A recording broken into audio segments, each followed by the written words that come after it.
Black Secret Service agent learns of conspiracy during routine traffic stop. The gun barrel pressed against James Mitchell's temple felt cold and unforgiving.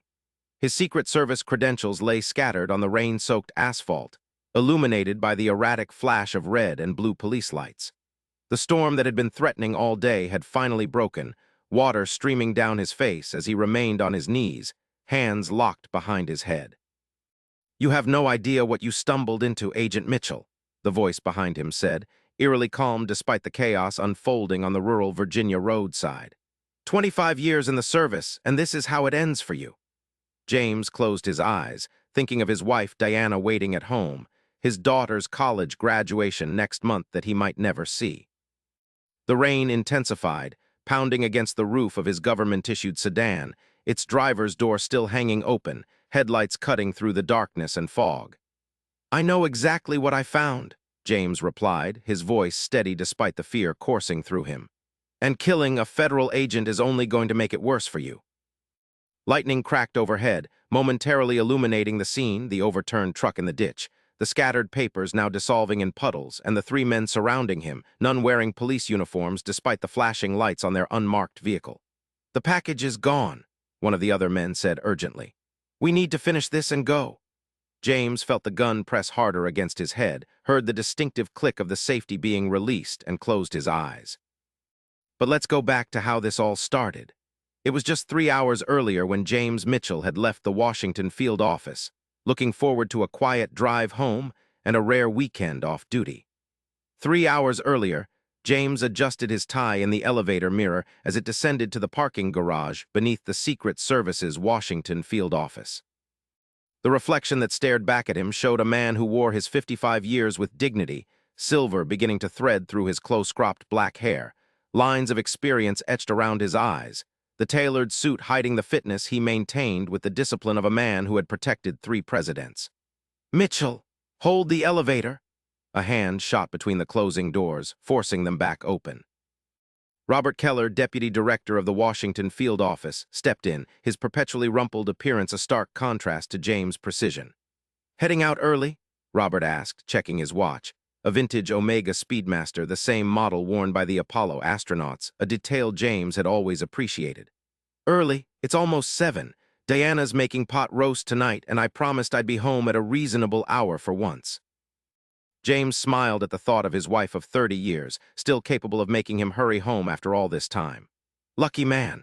I've got another 2 hours of budget reports waiting for me," Robert sighed, leaning against the elevator wall. "Before you go, any thoughts on the Pittsburgh advance team for next month's presidential visit? I need recommendations by Monday." James considered this as the elevator continued its descent. "Williams and Chen for point, maybe Rodriguez as tactical lead. She handled that chaos in Milwaukee last year like she was born for it." "Good choices," Robert nodded appreciatively. "You still taking the scenic route home, through those back roads in Virginia?" "Always do when I can. Gives me time to decompress, listen to some Motown. No offense to the younger agents, but I need a break from hearing about whatever they're streaming these days." The elevator doors opened to the concrete expanse of the underground parking garage, the fluorescent lights humming overhead. Both men stepped out, their footsteps echoing in the cavernous space. "Enjoy the pot roast, James. See you Monday." Robert gave a casual salute as he headed toward his assigned space. James reached his government-issued black sedan, sliding into the familiar leather seat with a sigh of relief. Another week done. No incidents, no threats, just the steady work of planning protection details and training younger agents. He turned the key, and the radio automatically came on Marvin Gaye's "What's Going On," filling the car as he pulled out of the garage and into the early evening traffic of Washington, D.C. As he crossed the Potomac into Virginia, James gradually left the congestion of the city behind. The nagging tension in his shoulders began to ease as suburban sprawl gave way to more rural landscapes. Dark clouds gathered on the horizon, promising the storm that had been forecast all day. He took the exit that would lead him along his preferred route home, a winding road through farmland and forest that added 20 minutes to his commute but subtracted an hour's worth of stress. James commanded, drawing his weapon and scanning for the shooter.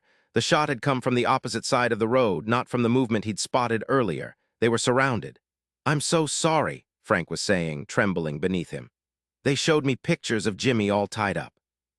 Said they'd kill him if I didn't help. They knew everything about your route home, said you were interfering in something big. James' mind raced.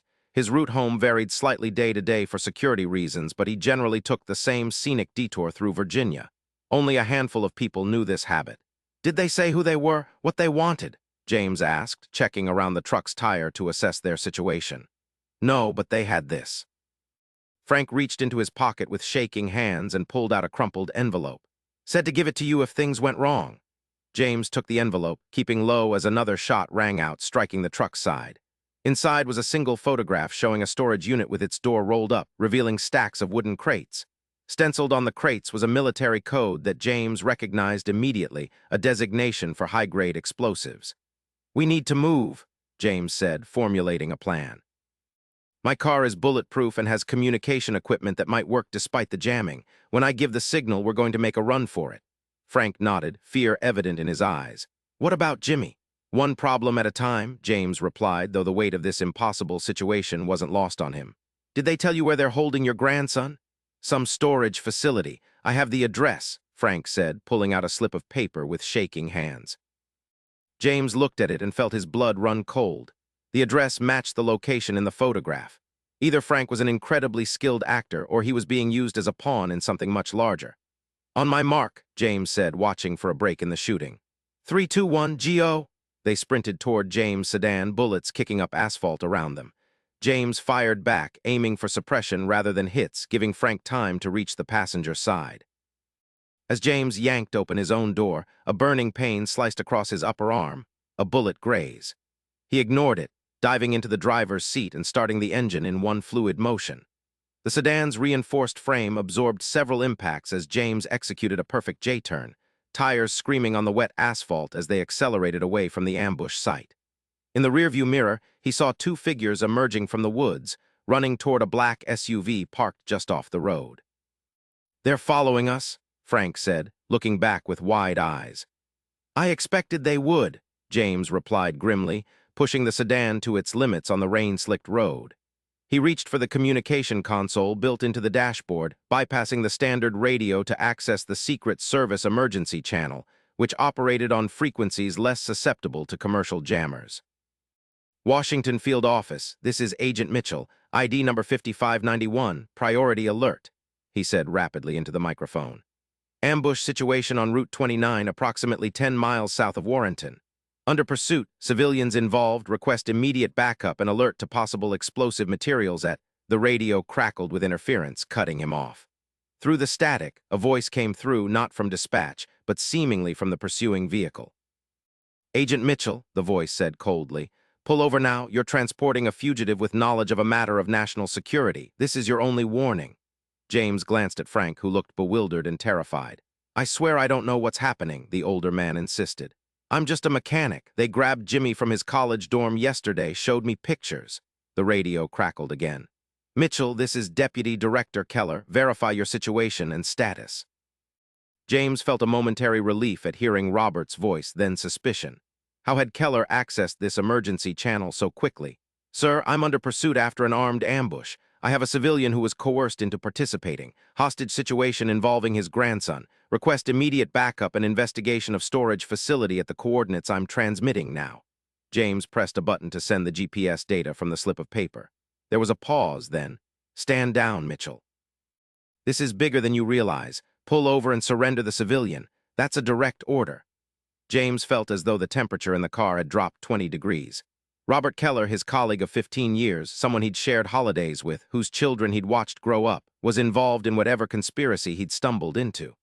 "With respect, sir, I'm going to need verification of that order through proper channels," James replied, his voice steady despite the betrayal cutting through him.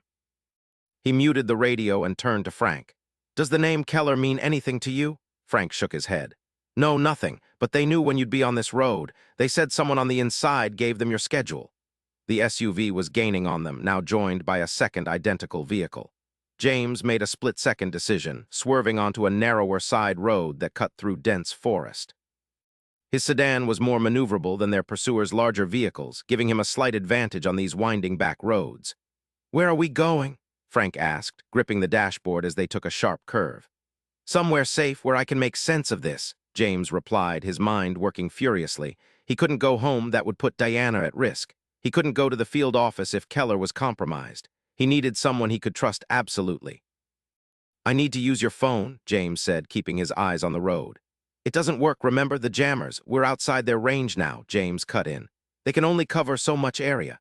Frank handed over a basic flip phone, the kind that had been state-of-the-art when James first joined the service. James dialed a number from memory when he hadn't called in years but had never forgotten. After 3 rings, a gruff voice answered. "Martinez." "Carlos, it's Mitchell. I need your help." "Code Ivory Tower." There was a pause then. "Location. Heading south on Blackwood Road near the old Miller property. 2 vehicles in pursuit. Civilian with me. 20 minutes. There's a turnoff to an abandoned quarry 2 miles ahead on your right. Hard to spot. Get there. Stay low." The line went dead. James handed the phone back to Frank, who was looking at him with a mixture of fear and cautious hope. "Who was that?" Frank asked. "Someone I trust," James replied simply. "A friend from another lifetime." He focused on driving, pushing the sedan hard while watching for the turnoff Carlos had mentioned. The headlights of the pursuing vehicles appeared intermittently in his rearview mirror, sometimes falling back, sometimes gaining ground as the winding road gave and took away advantages. "There," James said suddenly, spotting a nearly invisible gap in the trees. He cut the headlights and made the turn, navigating by moonlight filtering through the storm clouds and his own memory of similar tactical maneuvers practiced countless times. The narrow dirt track descended steeply, eventually opening into an abandoned quarry, a massive pit with sheer rock walls on 3 sides and the access road on the 4th. James positioned the car behind a pile of discarded equipment, killed the engine, and turned to Frank. "We've got a few minutes. Tell me everything you know, starting with when they contacted you about your grandson." Frank took a deep breath, his hands still shaking. "It was yesterday afternoon. Jimmy's in his 2nd year at Virginia Tech. I got a call from his number, but it wasn't him. Man said they had Jimmy sent pictures to prove it." Frank's voice broke. "My boy was tied to a chair, looked like he'd been roughed up. Did they identify themselves? Give any indication of what they wanted besides using you to stop me?" "They said they were with the government, some special division. Said you were involved with a domestic terrorist group planning an attack." Frank looked up, his eyes pleading. "I didn't believe them, not really, but Jimmy's all I got left since my daughter passed. I couldn't take the chance." James nodded, understanding the impossible choice the man had faced. "The storage facility where they're supposedly holding your grandson, have you been there before?" "No. They just gave me the address, said once you were contained, they'd let Jimmy go."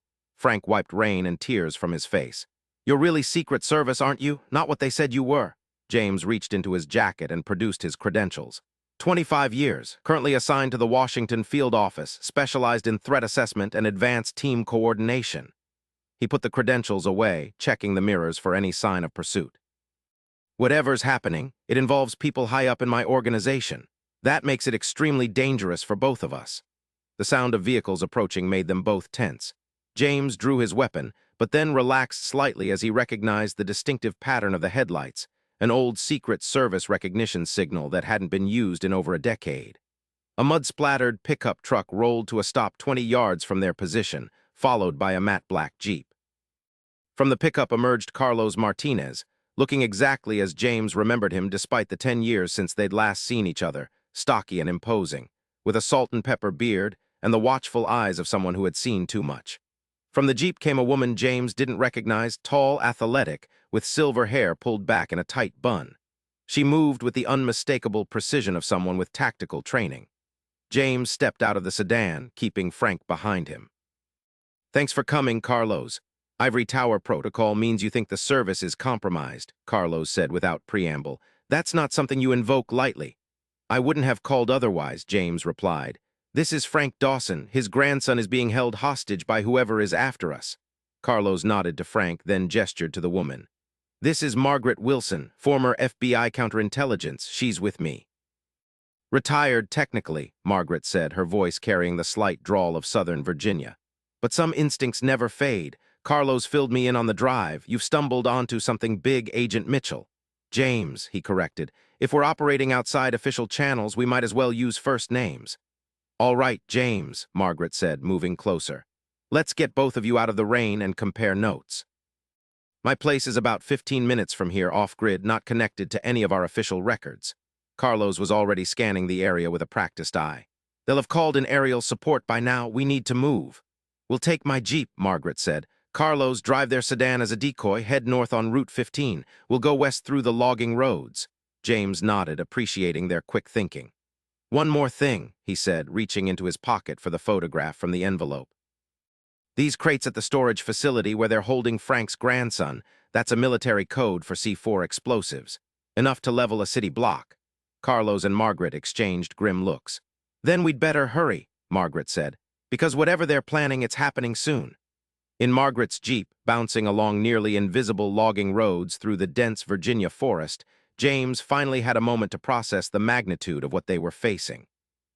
Beside him, Frank stared out the window, worry for his grandson etched into every line of his face. Your arm's bleeding, Margaret noted from the driver's seat, nodding toward the bullet graze James had been ignoring. It's nothing, James replied automatically, though now that she mentioned it, the burning pain had intensified. First aid kit under your seat, she said. At least wrap it before you bleed all over my upholstery. Carlos and I didn't risk our necks just for you to pass out from blood loss. James managed a tight smile, retrieving the kit and efficiently bandaging his arm. How do you two know each other? Joint Task Force 1998, Margaret answered, navigating a particularly rough section of road. Domestic terrorism case that went nowhere officially but taught us both to recognize when something stinks from the inside. Carlos never mentioned you. That's because Carlos knows how to keep his mouth shut, she replied with a hint of approval. Unlike some of your colleagues, apparently.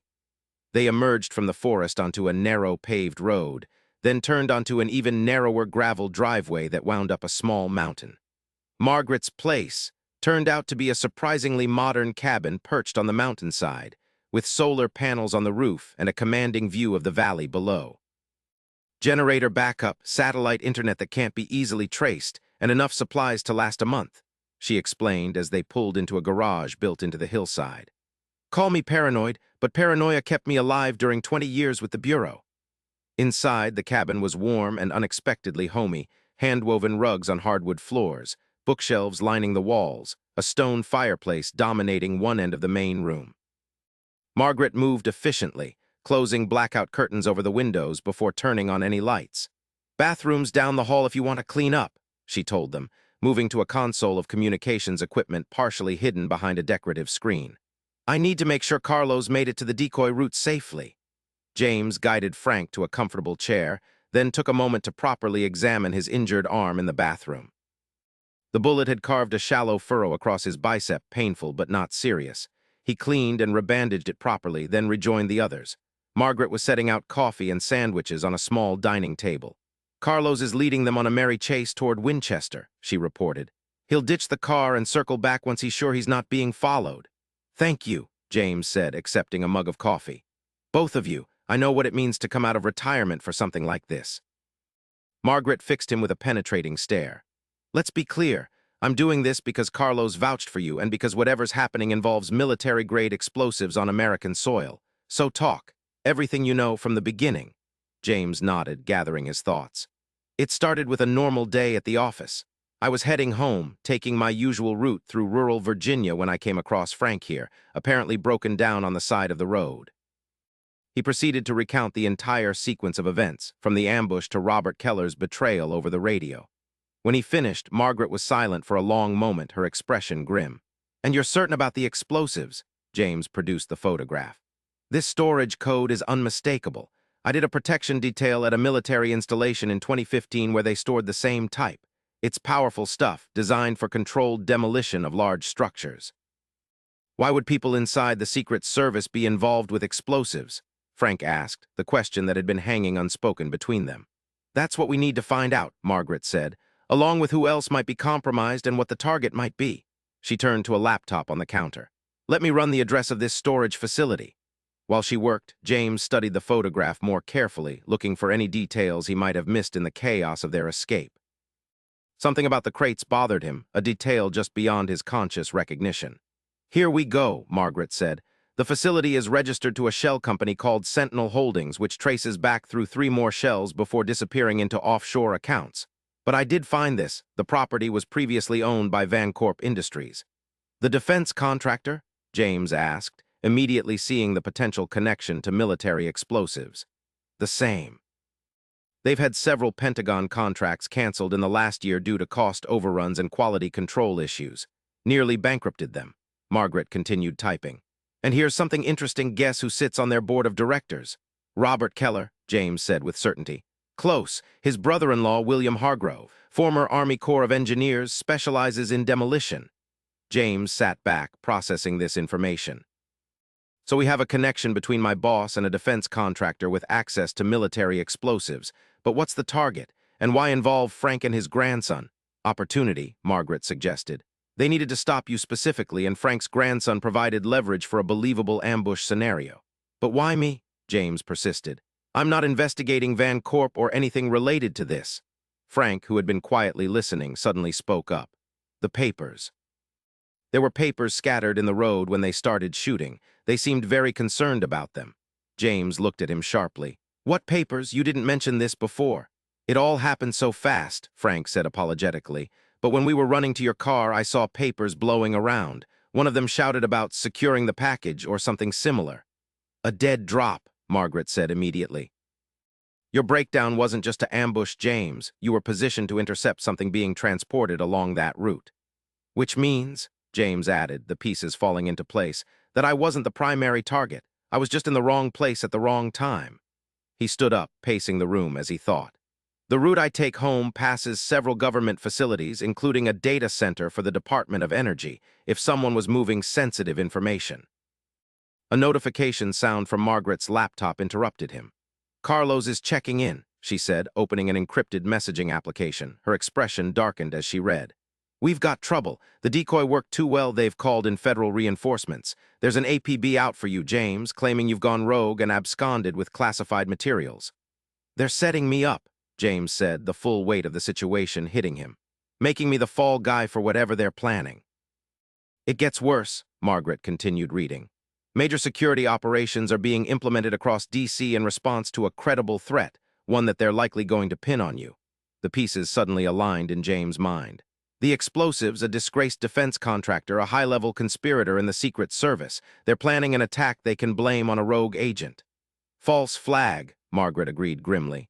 Create a crisis, control the response, profit from the aftermath. And my grandson is caught in the middle of it, Frank said, his voice breaking. James put a hand on the older man's shoulder. We're going to find him, Frank, but first we need to figure out the target and timeline. Margaret was already pulling up maps on her computer. Based on the quantity of explosives in that photo, they're going after something significant, a government building, critical infrastructure. No, James said suddenly, the final piece clicking into place. Not infrastructure, look at the date. Margaret and Frank both looked at him in confusion. Tomorrow is September 17th, James explained.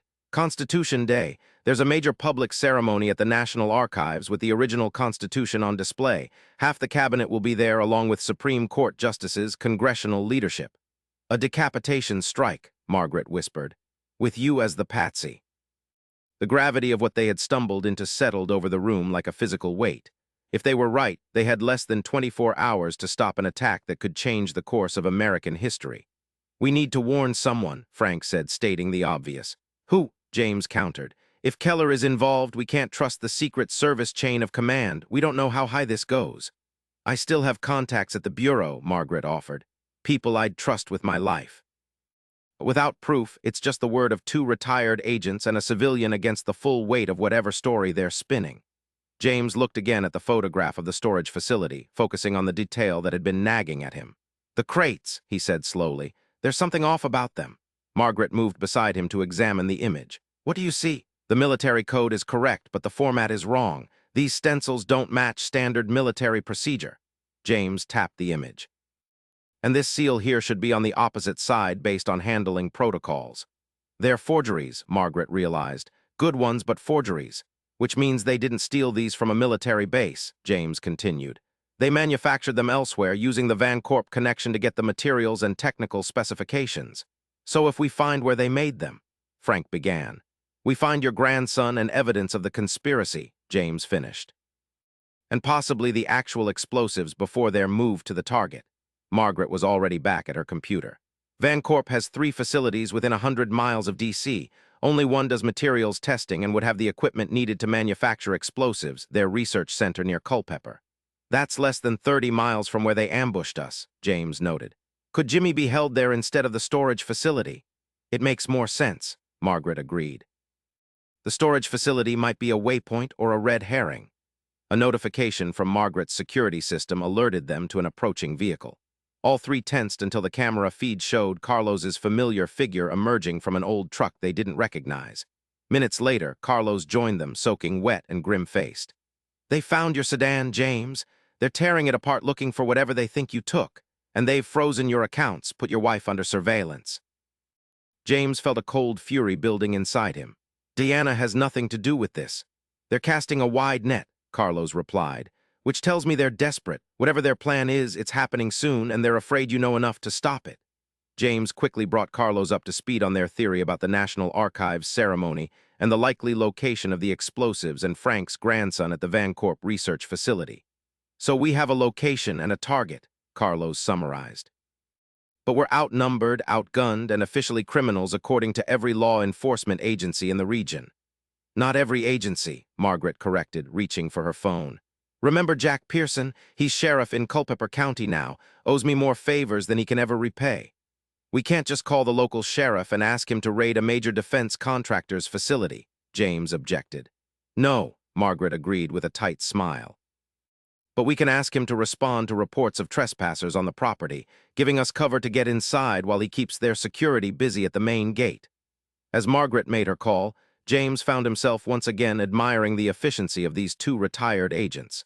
Despite years away from active duty, they fell back into operational planning with practiced ease. "Jack's on board," Margaret announced after a brief conversation. "He'll meet us at the county line in an hour with equipment and backup he trusts. Says there have been rumors about unusual activity at the Vancorp facility for weeks, unmarked trucks coming and going at odd hours." "Then we have a plan," James said, standing up. "Get in, find Frank's grandson and any evidence of the plot, and get out. Then warn the authorities about the National Archives." "And if we run into resistance?" Carlos asked, the unspoken question hanging in the air. James thought of Diana under surveillance, of Frank's innocent grandson caught up in this conspiracy, of the lives at risk in the planned attack. His expression hardened. "We do whatever's necessary to stop them." The plan came together quickly, drawing on decades of combined experience in law enforcement and protection details. Sheriff Pearson proved to be everything Margaret had promised, a burly, no-nonsense lawman in his early 60s who took one look at the evidence they had gathered and immediately offered his help. "Vancorp's been a thorn in my side for years," he explained as they gathered in an abandoned barn a mile from the research facility. "They throw their weight around, acting like the county laws don't apply to them because of their government contracts. If they're involved in something like this, I want them taken down." He provided them with tactical gear, communications equipment, and 3 deputies he personally vouched for, all Vietnam veterans who had served with him before joining law enforcement. The plan was simple in concept, complex in execution. Sheriff Pearson would approach the main gate with a warrant about environmental violations, a long-standing issue that would seem plausible. While security was distracted, James, Carlos, and 2 deputies would enter through the service road at the rear of the facility, which Margaret's satellite imagery showed was less heavily monitored.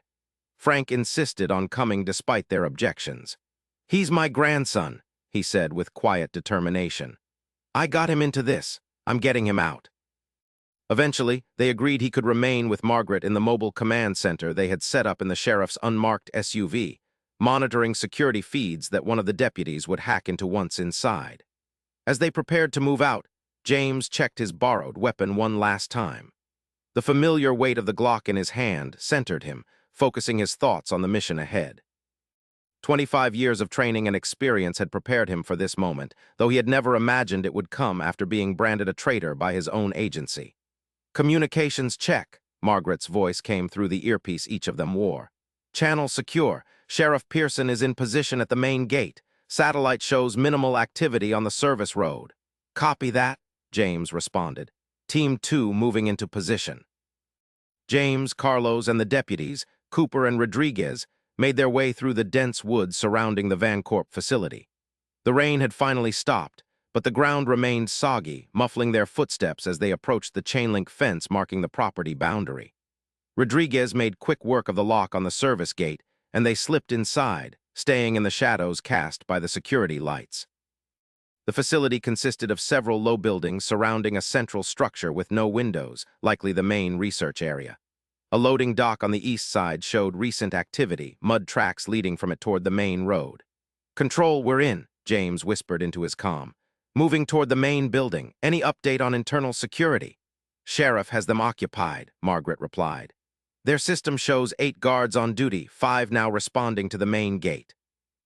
3 still inside, likely at the security desk in the administration building to your north." "Copy that. Moving to loading dock for entry."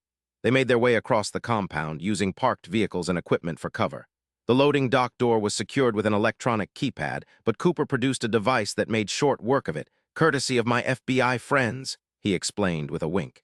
Inside, the loading area was dimly lit and silent. Pallets of materials and equipment lined the walls, but James's attention was immediately drawn to a stack of wooden crates in the corner, identical to those in the photograph. "Found the explosives," he reported quietly. "Original location confirmed, moving deeper to find the hostage." A floor plan provided by the sheriff's office suggested that the facility had a secure area in the basement level, accessible through a freight elevator near the loading dock. As they approached it, voices echoed from a corridor to their right.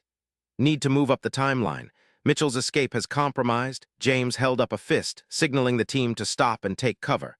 2 men in business suits walked into view, deep in conversation. James recognized one of them immediately, William Hargrove, Keller's brother-in-law from the Vancorp board. "The materials are already en route to the staging area," Hargrove was saying.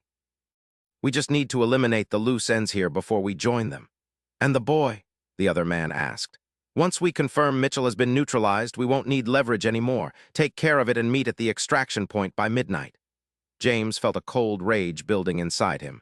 They were planning to kill Jimmy regardless of what happened. Beside him, Carlos was tense, clearly fighting the urge to intervene immediately. James placed a restraining hand on his arm. They needed to find Jimmy first.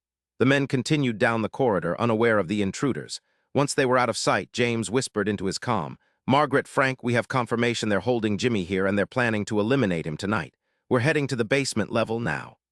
"Understood," Margaret replied, her voice tight. "Be advised, Sheriff Pearson reports increased activity at the main gate. Looks like someone important just arrived." "Copy that. Proceeding with caution."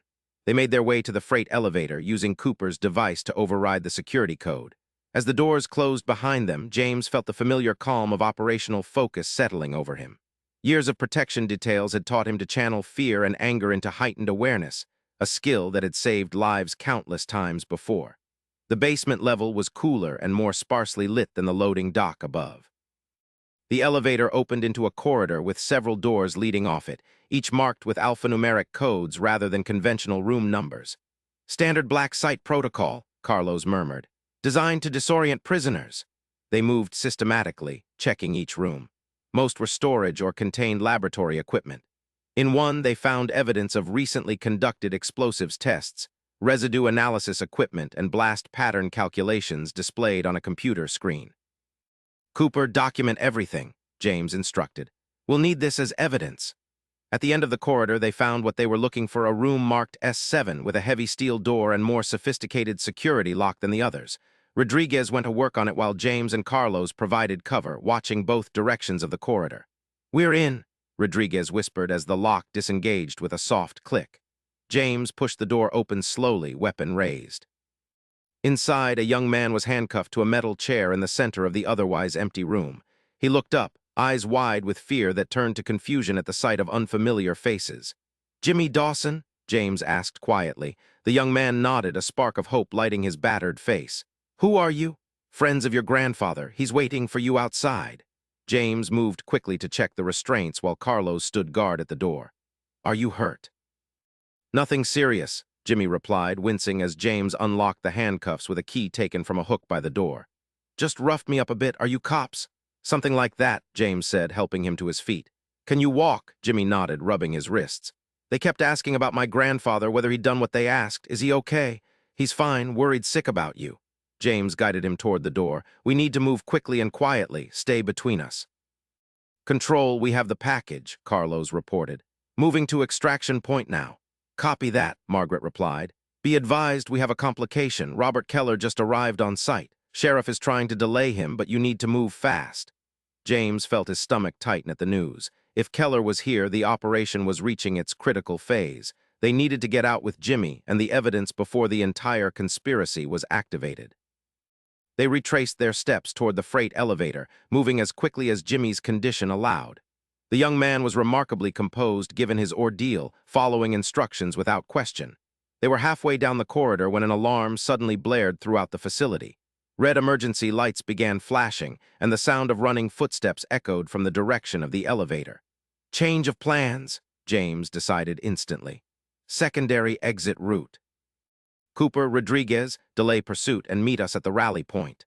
The two deputies nodded, taking up defensive positions while James and Carlos led Jimmy down a side corridor toward an emergency stairwell shown on the facility plans. Behind them, shouting and then gunfire erupted as Cooper and Rodriguez engaged the security forces. "Margaret, we're cut off from primary exit," James reported as they hurried up the stairs. "Moving to emergency exit on the east side. Have Frank ready for immediate extraction once we clear the building." "Understood. Be careful, satellite shows vehicles moving to surround the facility." They emerged from the stairwell into a laboratory area, now empty thanks to the alarm. Through the windows, James could see flashlight beams sweeping the grounds as security personnel established a perimeter. "This way," Carlos directed, leading them toward a fire exit at the far end of the lab. "Once we're out, it's 30 yards to the tree line, then another 100 to the rally point." As they approached the exit, the door to the lab burst open behind them. James turned to see Robert Keller standing there, flanked by two armed men in tactical gear. His former colleague looked different somehow, harder, colder than the man he had worked alongside for years. "Mitchell," Keller called out, his voice echoing in the large room. "It's over. You're surrounded. Make this easy on yourself." James pushed Jimmy toward Carlos. "Get him out. I'll handle this." "James," Carlos began to object. "Go," James insisted. "Get the evidence to Margaret. Make sure Frank and his grandson are safe. I'll be right behind you." Carlos hesitated for only a moment before nodding grimly. He guided Jimmy toward the exit, slipping out into the night while James turned to face his former friend. "It doesn't have to end like this, Robert," James said, keeping his weapon lowered but ready. "Whatever they're paying you, whatever they've promised, it's not worth it." "You have no idea what's at stake," Keller replied, signaling his men to spread out. "This isn't about money. It's about reshaping the system, creating the crisis needed to rebuild stronger. By killing innocent people, by framing me, that's not reshaping anything, that's terrorism." Keller's expression hardened. "Sometimes the old order needs to fall before the new one can rise. Nothing personal, James. You were just in the wrong place at the wrong time. Like Jimmy Dawson, an innocent college kid you were going to murder to cover your tracks." James felt his calm slipping, anger bleeding into his voice. "That's not the Robert Keller I knew." Something flickered across Keller's face, regret, perhaps, or doubt, but it passed quickly. "The Robert Keller you knew was a mid-level bureaucrat watching his country decay from within. The man standing before you is actually making a difference. By helping Vancorp regain their government contracts through fear, that's what this is really about, isn't it? The attack creates panic, security budgets expand, and suddenly their quality control issues don't matter anymore." Keller's eyes narrowed. "You always were too smart for your own good, Mitchell." Outside, the wail of sirens joined the facility alarms, Sheriff Pearson's reinforcements arriving. Keller glanced toward the windows, momentarily distracted. James seized the opportunity, diving behind a heavy lab table as Keller's men opened fire. Glass shattered and equipment exploded around him as bullets tore through the laboratory. James returned fire strategically, aiming to disable rather than kill. These men might be conspirators, but they were also potential witnesses. A bullet grazed his leg, sending white-hot pain shooting through him. James gritted his teeth, continuing to move from cover to cover, working his way toward the exit where Carlos and Jimmy had escaped. He could hear Keller shouting orders, coordinating with someone over a radio, likely calling in the forces surrounding the facility. James reached the exit, shoving the door open and rolling outside just as another burst of gunfire tore through the space where he had been. The cool night air hit his face as he sprinted toward the tree line, ignoring the burning pain in his leg. Flashlight beams cut through the darkness behind him, voices calling for him to stop. James pushed harder, reaching the trees and plunging into the underbrush, using every evasion technique he had learned in 25 years of service. "James, what's your status?" Margaret's voice crackled in his earpiece. "Pursued, wounded, but mobile," he replied breathlessly. "Carlos and Jimmy clear?" "Affirmative. En route to Rally Point. Sheriff's deputies are engaging Vancorp security at the main gate, buying us time. Keller confirmed the National Archives as the target. They're using the attack to manipulate security contracts. I'm heading to the secondary extraction point now. James continued through the dense forest, using the sounds of pursuit to gauge his hunters' positions.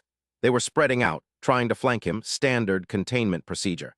But they were hampered by unfamiliarity with the terrain, while James had studied the maps extensively during planning. He reached a small stream and waded through it, using the water to mask his trail. The wound on his leg stung fiercely, but the cold water stemmed the bleeding. As he emerged on the other bank, a figure stepped out from behind a tree, one of Keller's tactical team, weapon raised.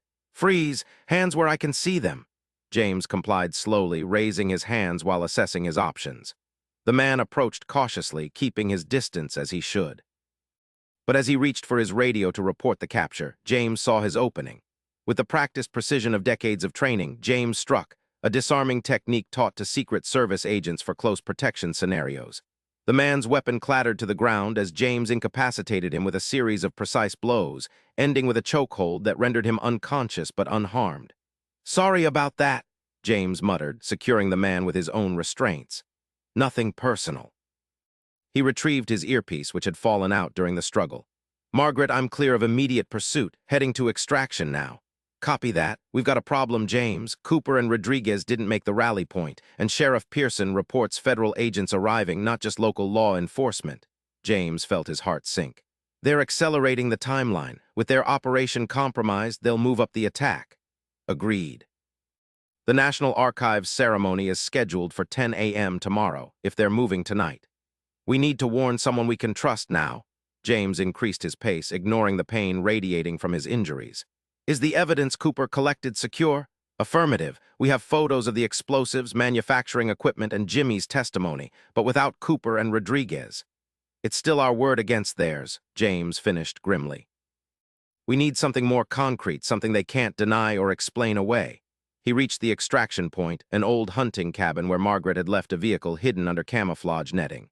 As he pulled away the covering, a thought struck him. "Margaret, the storage facility from the photograph, have you confirmed if the explosives are still there?" "Negative. We focused on rescuing Jimmy." "That's our next move." If the explosives have been moved, that facility might contain documentation of where they went, transportation manifests, delivery instructions. "It's risky. They'll be expecting us to investigate it." "Which is why I'm going alone," James decided. "The rest of you get Jimmy to safety and prepare the evidence we have. I'll meet you at the fallback location in 3 hours. "James, that's suicide," Carlos cut in, having apparently joined Margaret at the command center.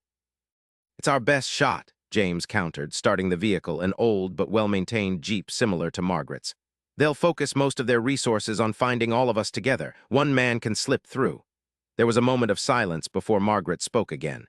"You've got 3 hours, then we move with what we have, with or without you." "Understood. How's Frank and his grandson?" "Reunited and secure. The kid's tougher than he looks, already providing detailed descriptions of everyone he saw at the facility." "Good. That might help identify the rest of the conspiracy." James pulled onto a narrow forest road, keeping his lights off and navigating by moonlight. "I'm going radio silent until I reach the storage facility. Mitchell out." The drive to the storage facility took longer than expected.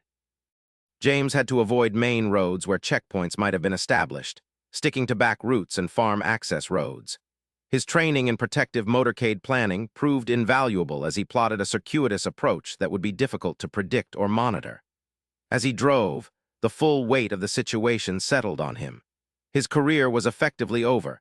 Even if they stopped the attack and exposed the conspiracy, the accusations against him would leave a permanent mark. Diana would face scrutiny and suspicion regardless of the outcome. The comfortable life they had built was gone, sacrificed the moment he decided to help a stranded motorist on a rainy evening. Yet he felt no regret. 25 years in the Secret Service had taught him that protection was not just a job, but a calling. Whether it was the president or Frank Dawson's grandson, the duty remained the same, to stand between the innocent and those who would harm them. The storage facility appeared exactly as it had in the photograph, a nondescript building surrounded by a chain-link fence, set back from the main road. At this late hour, it was dark except for security lighting around the perimeter. 2 vehicles were parked near the main entrance, a good sign that someone was still on site. James parked the Jeep a quarter-mile away, concealing it behind an abandoned gas station. His injured leg had stiffened during the drive, and he took a moment to stretch it, checking that the bleeding remained controlled. The pain was manageable. Adrenaline and focus would carry him through what needed to be done. He approached on foot, using the skills honed through years of advanced security sweeps to identify and avoid surveillance cameras. The perimeter fence was easily scaled at a point where shadows from nearby trees provided cover from security lights. Inside the compound, James moved from shadow to shadow, working his way toward the main building. Through a window, he could see light coming from what appeared to be an office at the front of the facility. Two men were visible inside, engaged in conversation over papers spread across a desk. James circled to the loading bay at the rear. The large roll-up door was secured, but a personnel entrance beside it yielded to his lock-picking skills, another talent acquired during Secret Service training that few knew about. Inside, the storage area was dimly lit by emergency lighting. James moved silently through aisles of storage units, most secured with padlocks or electronic keypads. He found Unit 214, the one from the photograph, with its door ajar. Inside, the unit was empty except for broken packing materials and discarded strapping. The explosives were gone, as he had suspected. But on the floor near the back wall lay a clipboard, apparently dropped and forgotten in the haste of moving the materials. James picked it up, finding exactly what he had hoped for: a manifest detailing the transfer of construction materials to a location in downtown Washington, along with a timetable for delivery and placement. The destination was listed as Nara Renovation Project, National Archives and Records Administration. He photographed the documents using a small camera Margaret had provided, careful to capture every detail. This was the evidence they needed, concrete proof of the plot and its target. As he was about to leave, voices approached from the direction of the office. James retreated deeper into the storage unit, pressing himself against the wall beside the door. "Final checks complete," one voice was saying. "Team 2 reports the security systems are ready for the bypass sequence at 400. "And Mitchell?" a second voice asked, one James recognized with a chill as Robert Keller's. "Still at large but isolated. His accomplices have been identified, 2 retired agents and the local sheriff. FBI has been given their descriptions with orders to shoot on sight." "Unfortunate but necessary," Keller replied. "Once the operation is complete, their deaths will be part of the narrative, co-conspirators in Mitchell's radicalization. Sir, about the timing chain, not up for discussion. The White House has approved the accelerated security response. We move tonight during the pre-dawn transfer of the documents. The archive staff is already preparing for tomorrow's public display. They'll have everything out of the vault." "Understood, sir." The footsteps receded, leaving James with the horrifying realization that the attack wasn't planned for the public ceremony tomorrow. It was happening in just a few hours, targeting the documents themselves and the staff preparing them. He had to warn Margaret and the others immediately. The timeline had compressed from hours to minutes. James slipped out of the storage unit and made his way back to the personnel door. As he reached for the handle, the overhead lights suddenly blazed to life, flooding the facility with harsh brightness. "That's far enough, Mitchell," Robert Keller's voice called from behind him. "I've known you too long to underestimate your resourcefulness. The moment we found your vehicle, I knew you'd come here." James turned slowly, finding himself facing Keller and 4 armed men spread in a semicircle, weapons trained on him. His former colleague stood with the relaxed confidence of someone holding all the cards. "It's over, James," Keller continued. "The operation is already in motion. Even if you somehow escaped us again, you can't stop what's coming." "Why, Robert?" James asked, playing for time while searching for options. "All these years protecting our institutions, and now you're helping destroy them." "Not destroying, transforming," Keller corrected. "The system is broken, James. You know that as well as I do. Partisan gridlock, corruption, foreign influence were rotting from within. Sometimes you need to break something to fix it properly. By bombing the National Archives, destroying the original Constitution, that's not transformation, that's terrorism. The documents are just symbols. Powerful ones, yes, but symbols nonetheless." Keller's expression hardened. "What matters is the narrative that follows.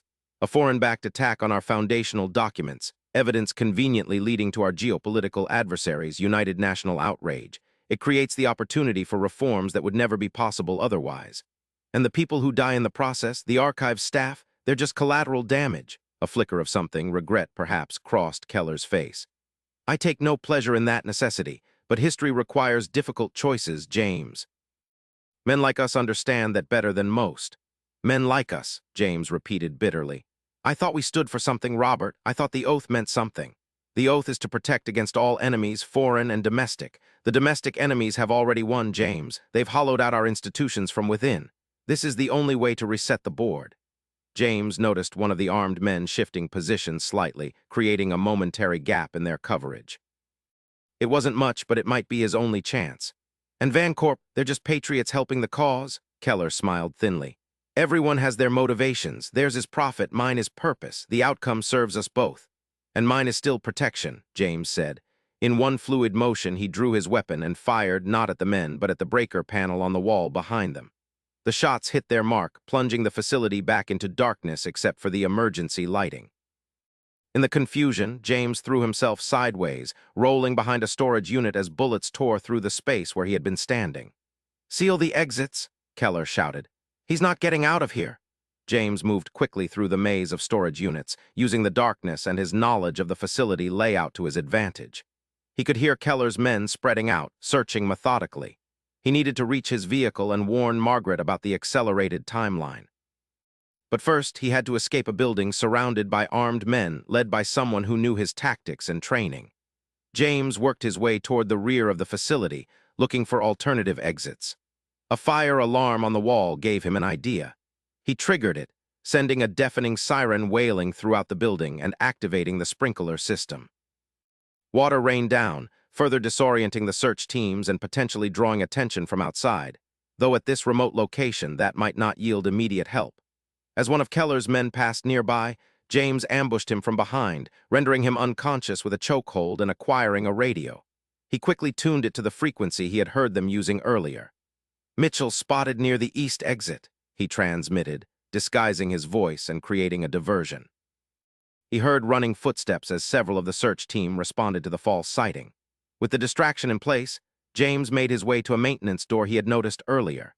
It opened onto a small courtyard used for equipment storage.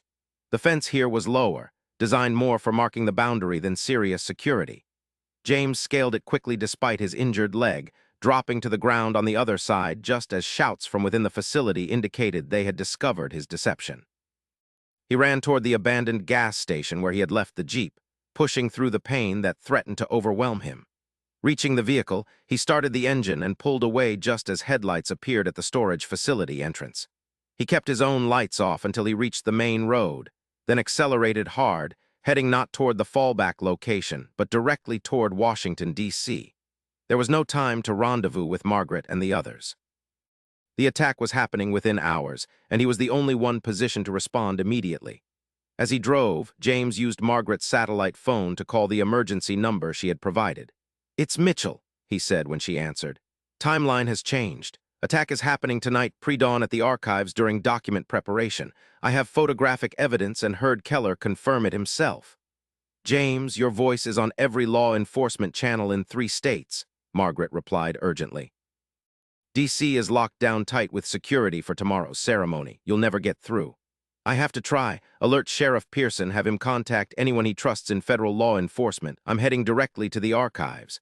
"That's suicide, James. They'll have the building secured with their own people in place. If you approach, then I'll figure something out, but I won't sit back and let this happen." James checked the time just past midnight. 4 hours until they move. "Get the evidence to someone who can act on it, with or without me."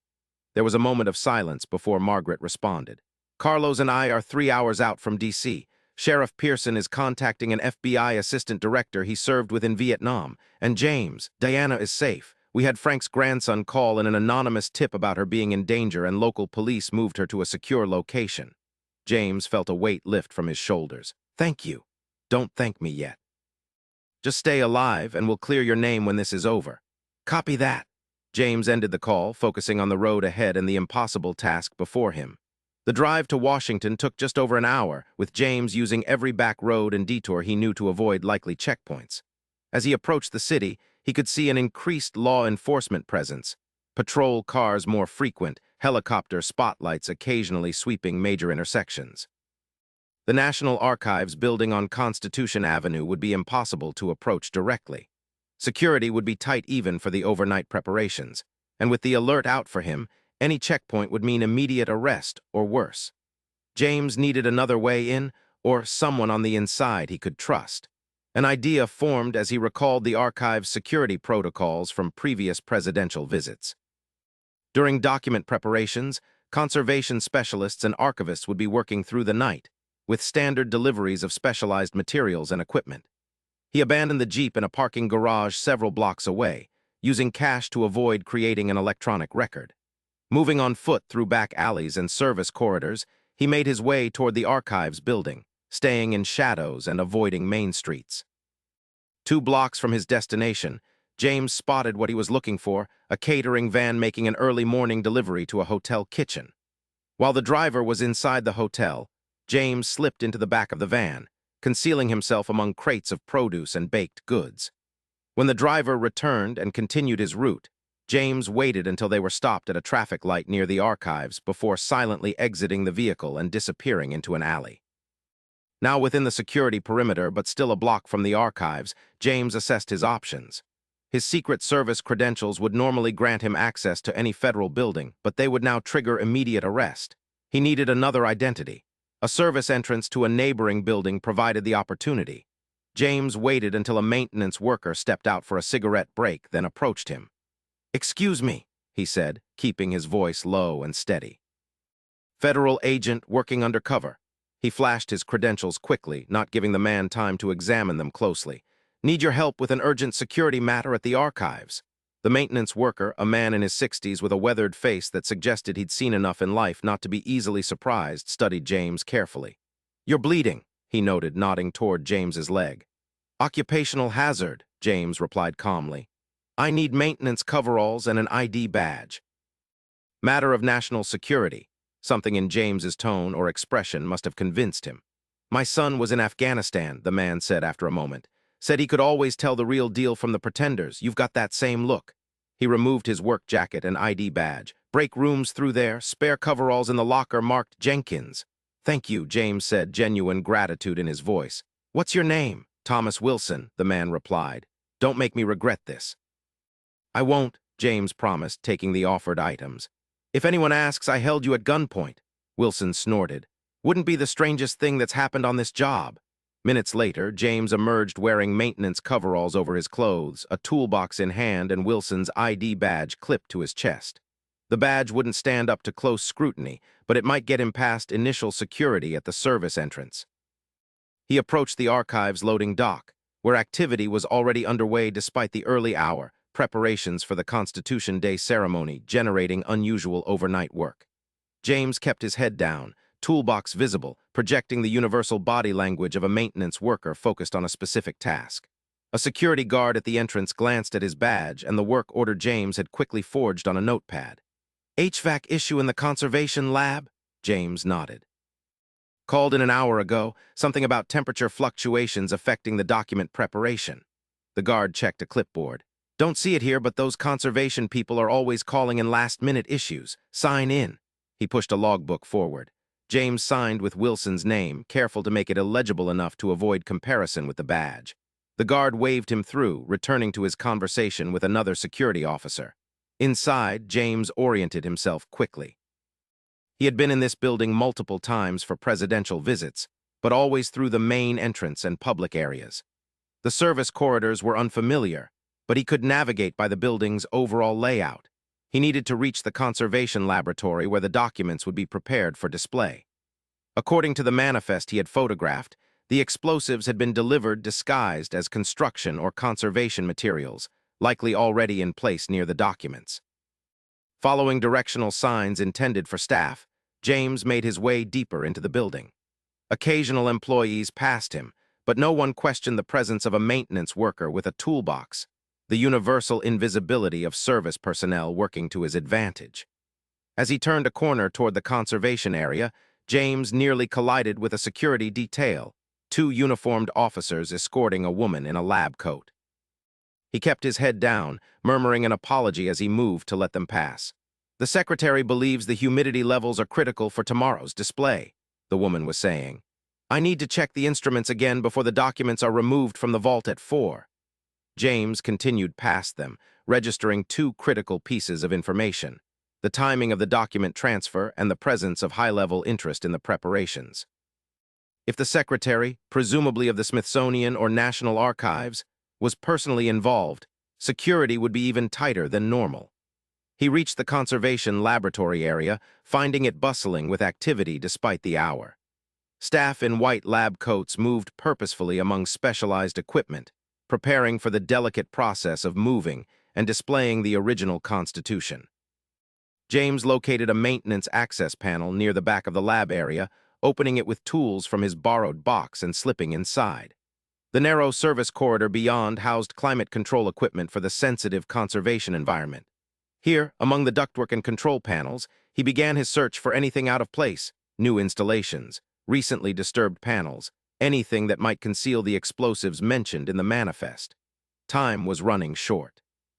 According to the conversation he had overheard, the documents would be removed from their secure vault at 4 a.m., less than 2 hours away. If the explosives were set to detonate during that transfer, he needed to find them immediately. James methodically examined each section of the mechanical space, looking for signs of tampering or recent work.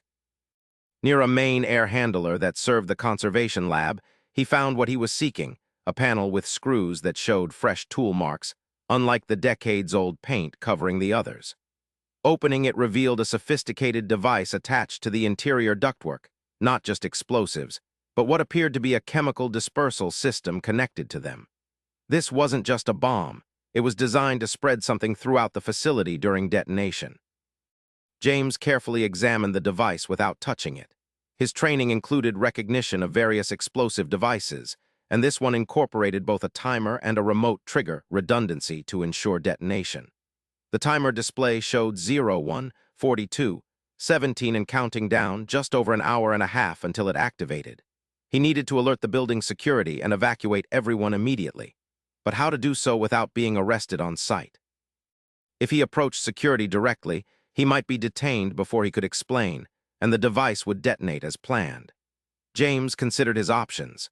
A fire alarm would trigger evacuation but might also initiate security protocols that would accelerate the document transfer, potentially moving people directly into danger. And with his face on every law enforcement alert in the region, he couldn't simply walk up to authorities and explain. He needed to neutralize the device first, then find a way to warn everyone. James studied the explosive device more carefully. It was sophisticated but followed standard principles. The main charge was connected to the timer and remote receiver, with the chemical dispersal system as a secondary component, if he could disable the detonator without triggering the fail-safes. Years ago, during specialized training, James had learned the basics of explosive ordnance disposal, not enough to make him an expert, but sufficient to recognize common configurations. This device used a military-grade detonator similar to those he had seen in briefings on terrorist tactics. The key was separating the detonator from the main charge without completing the circuit that would trigger immediate detonation. But without proper tools or protection, the risk was enormous.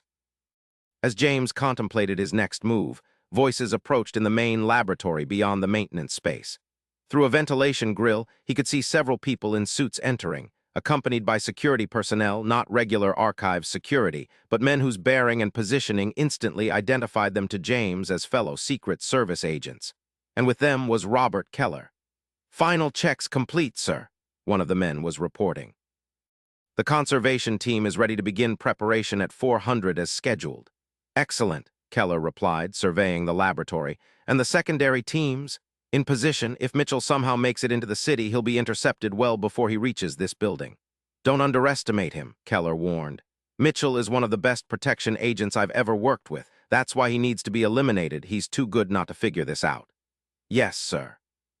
Perimeter teams have been doubled, and we have snipers on all adjacent rooftops. "Good. I'll make one final inspection of the vault area before the transfer begins. Maintain communication protocols, no discussion of the operation on standard channels." They moved out of James's line of sight, their footsteps receding toward another area of the facility. The implication was clear. Keller and his conspirators had infiltrated the security detail for the document transfer, positioning themselves to ensure the attack succeeded, and evidence was properly planted to frame their chosen scapegoats. James turned his attention back to the explosive device. With Keller in the building, time was running out. He had to neutralize the device and find a way to expose the conspiracy before the document transfer began. Examining the toolbox he had borrowed, James found basic electrical tools that might help: wire cutters, electrical tape, a multimeter. Not ideal for bomb disposal, but they would have to suffice. First, he used the multimeter to trace the circuitry of the device, identifying the connections between the timer, remote receiver, and detonator. The design was complex but logical military precision applied to a terrorist objective. With extreme care, James isolated the primary detonator circuit. If he cut the correct wire, the timer and remote trigger would be disabled without activating the fail-safe. But if he cut the wrong one, James wiped sweat from his brow, forcing himself to focus completely on the task. He had one chance to get this right. Diana's face flashed in his mind, her smile, the life they had built together, all the years of partnership that had sustained him through the demands of his career. "Today," he whispered, making his decision and positioning the wire cutters. With a steady hand born of years of high-pressure situations, he made the cut. The timer display went dark. James released a breath he hadn't realized he was holding. The primary detonator was disabled, but the secondary chemical system and remote trigger remained active. He carefully disconnected these components as well, rendering the entire device inert. Now he needed to alert authorities without being shot on sight. The evidence was clear: the disabled bomb, the manifest he had photographed, and the conspiracy he had uncovered. But how to present it to people who believed he was a terrorist? The sound of a service door opening nearby made James freeze. Footsteps approached his position, just one person, moving with the purposeful stride of someone who knew exactly where they were going. James pressed himself against the wall beside the access panel, preparing to subdue whoever entered. The panel swung open and a figure stepped into the narrow space.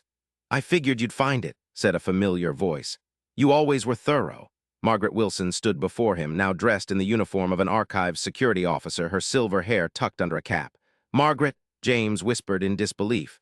"How did you think Carlos and I were going to let you face this alone?" she interrupted. Sheriff Pearson's FBI contact came through. "They're moving on the storage facility in Vancorp right now, but we needed eyes inside this building." "Keller's here," James warned, "with a full security detail. They're preparing for the document transfer at 400. Margaret nodded grimly.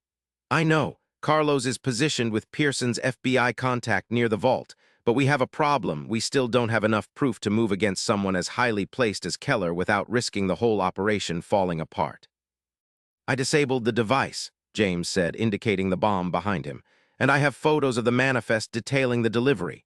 Good, but not enough to overcome the story they've created about you going rogue." Margaret's expression was grim. "We need Keller to incriminate himself explicitly on record." "How?" Margaret held up what looked like a standard Secret Service communication earpiece. "This connects to a recording system Carlos set up. We need you to confront Keller, get him to admit what he's doing. With his confession and the disabled bomb as evidence, the FBI can move."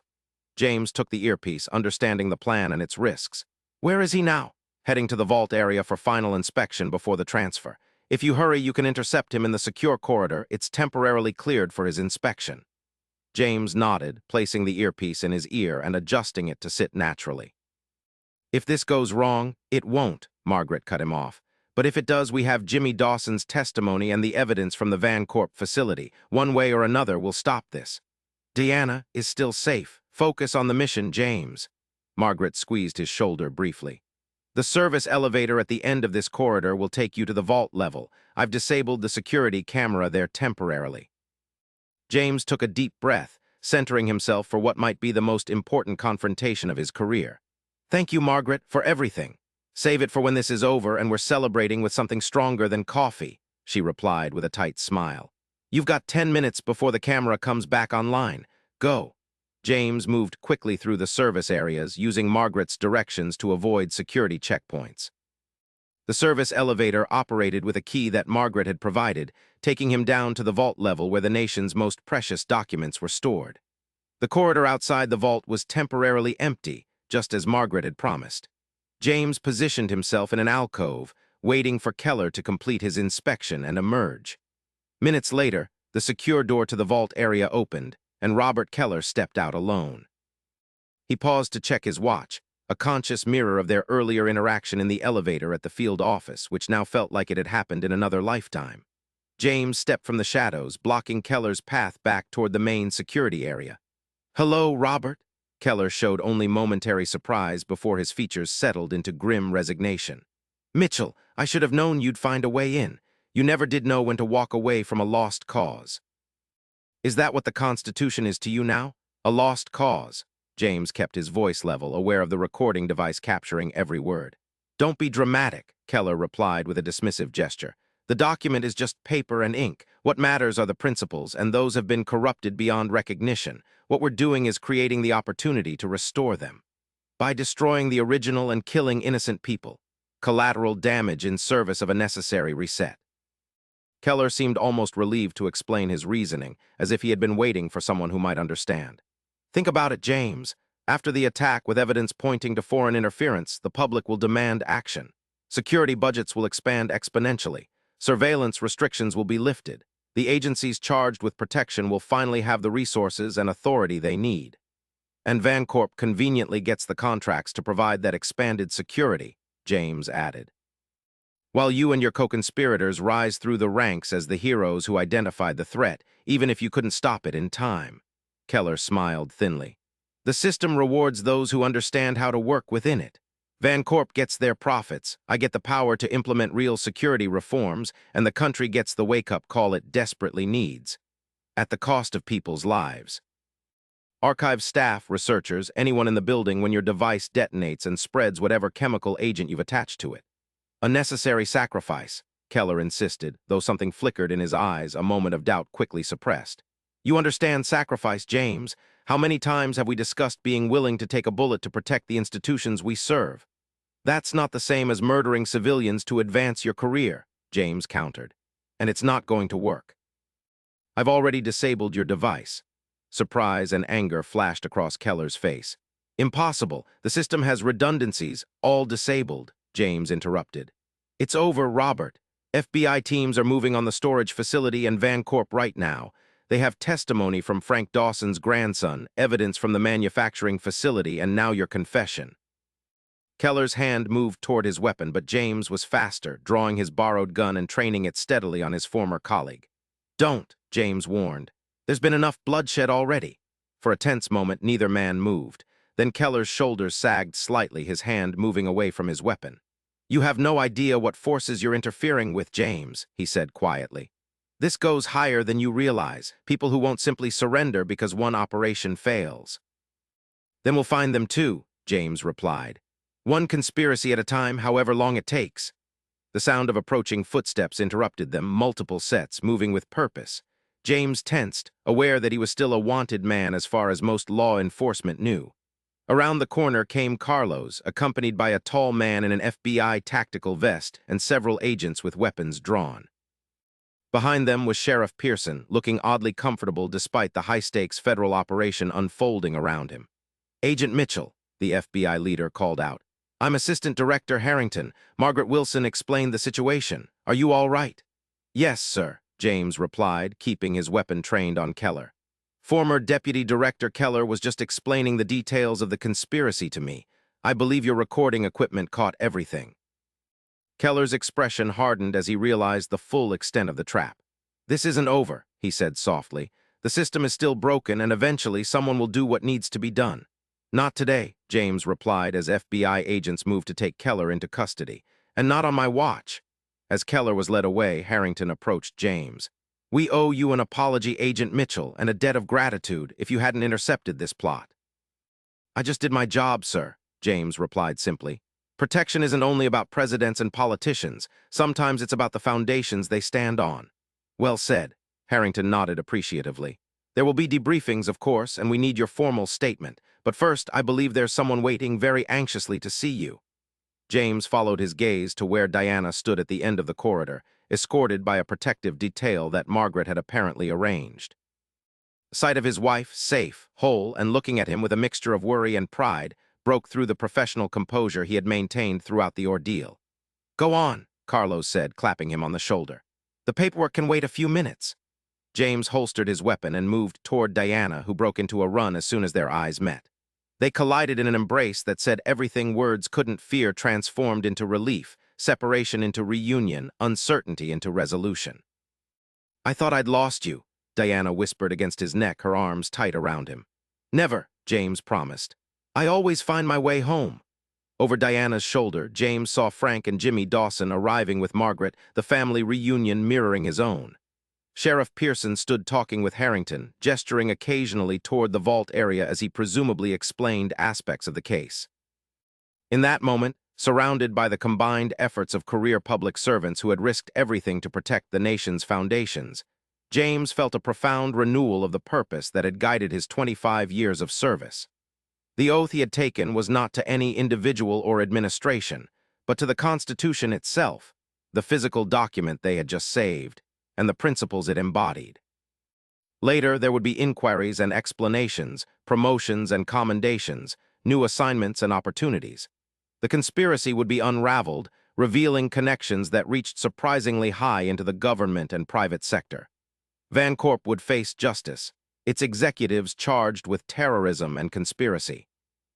But for now, in the pre-dawn quiet of the National Archives building, holding his wife close while the Constitution rested safely in its vault behind him, James Mitchell knew with absolute certainty that he had fulfilled his duty, not just as a Secret Service agent, but as a citizen entrusted with a legacy worth protecting. "Let's go home," he said softly to Diana, and together they walked toward the future they had nearly lost but fought to reclaim. Thank you for listening.